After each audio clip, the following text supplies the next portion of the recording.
Now, the Mining Affected Communities United in Action, or MACUA for short, has weighed in on the protest by the miners at Gold One in Springs. Yesterday, we saw more than 500 mine workers who were allegedly being held hostage underground surfacing after more than 72 hours. MACUA National Coordinator Meshack Mbangula joins us now to discuss this further. Meshack, good afternoon. Welcome to today, and thank you very much for your time. You, as MACUA, represent affected communities around mines. What are your major concerns about what's been happening at Gold One in Springs? Thank you, Baden. You must remember, Baden, that is after work, you become a community member. And it's very important that we should be able to engage and make sure these workers are protected, because they are community members and they are the ones who support the families. Based on that, again, we're looking at, we are really surprised by the Gold One mine. Why didn't they allow the comrades? Because Section 55, Section 95 and Section 66 of 1995 allows multiple relationships with the employer. That means from different unions. That can happen. So we are surprised again that the TMR itself did not engage to make sure this doesn't happen, because we nearly saw another Marikana in Springs. Yeah, that was concerning. Just tell me, I was wondering, from the outside, just hearing this link with Marikana, where was the concern then, Meshack, from your perspective, from what you understand? Because it's very worrying. Because, let me say this, it's because it was workers underground and in a very unsafe place. It's very hot there. You cannot be there for more than 4 hours. But that should not have happened. The mine should have consulted with the workers and obviously, according to Section 95 and Section 66, look at that and register them as the union of their own, not to force them to be on the one union. As I indicated, the employer can have multiple relationships with organizations or unions in that case. But in this case, because it was just workers, nobody cares. Again, over and above that, but then is that Gold One, it's a very stubborn mine, because we've been looking for an SLP there to be able to look at their social audits. How do they make sure the community benefits out of the social and labor plan? As of today, they haven't given us that social and labor plan. You can see it's a mine that says profit first and people after, and that needs to be addressed seriously, so because the workers, but this is not a big thing. It's just a matter of registering a union, because as people, we've got different demands, and if group of people believe that 11% is good for them and the others don't believe that, you'll have to allow that multiple relationship and make sure everyone is satisfied under that organization or under that union. Yeah, I've read your statement, and you make a couple of points in your statement, but you address different stakeholders. What is your message first? Let's begin there, to the owners of the mine.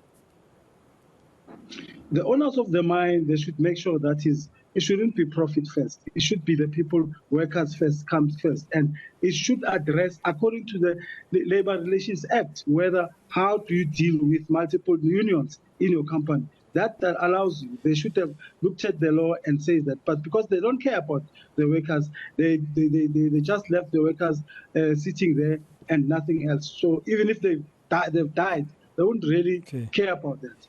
And we say even to the other unions, it should have a relationship and build that, because if you have different unions in your own place, it gives you a challenge and you are able to share ideas on that regard. Doesn't mean union is there to protect your job security, bargaining, your salaries and all that stuff. So if you have 2 unions or 3, it still gives you a chance to be there. You cannot force people to be in your union when they are not feeling that you are addressing their demands. That's one important thing. TMRE should have jumped in and say, look, according to the Labor Relations Act, Gold One, you have to address the issue of the comrades who wants to join AMCU and be able to address But Meshack, I interviewed the head of legal of the mine, who said there is a closed shop agreement that exists between the mine and NUM, and any other union that wants to have representation has to first agree or sign this closed shop agreement, be part of it, before it can be represented on the mine. You see, that problem is that you cannot supersede the Labor Relations Act. You can have those laws, but it should be according to Labor Relations Act. And if in that regard that happens, we should go on voting to say how many people who vote to agree to AMCU to join the whatever and so on. But to shine a clause by the one union and not allowing other people to join in, that itself, it shows that there is kind of making sure that we are the only union because we are in good terms with the company, and so we're not giving demands. If the reports we've received and the comments we've heard, our reporters on the ground and in interviews I've done and other colleagues have done in eNCA, if they are to be believed, then you as MACUA are not happy with the NUM. Really, when we talk about that clause, it gives a problem, but we don't have a problem with the union. What we are really concerned mostly about is that we should allow other community, like MACUA wouldn't be stopping other movements, other people want to start a movement. Okay, but now, we are not allowing that should. Yeah, sorry, Meshack, to come in there. We just got about a minute to go. Now, the workers have gone home. They say they're waiting to be told by management when to return to work. It looks like it's going to be back to business as usual. As you've said, they are members of the communities around the mines, and you represent many communities in mining areas across South Africa. What will your message be to the workers now?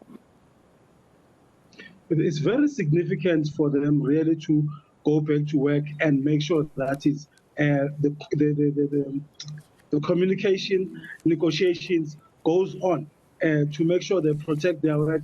But the communication should go on, the negotiations should go on, and I believe the bargaining unity from the AMCU will continue talking to them, and especially even the NAM should be really open up the bargaining space for other trade unions to go in and make sure that there is a conducive space for everyone to work and to bargain whatever they want accordingly, and not to fight for this space, because that will really bring us to what happened in Marikana, and we don't want to see that, because communities, workers, and everyone will suffer if that happens.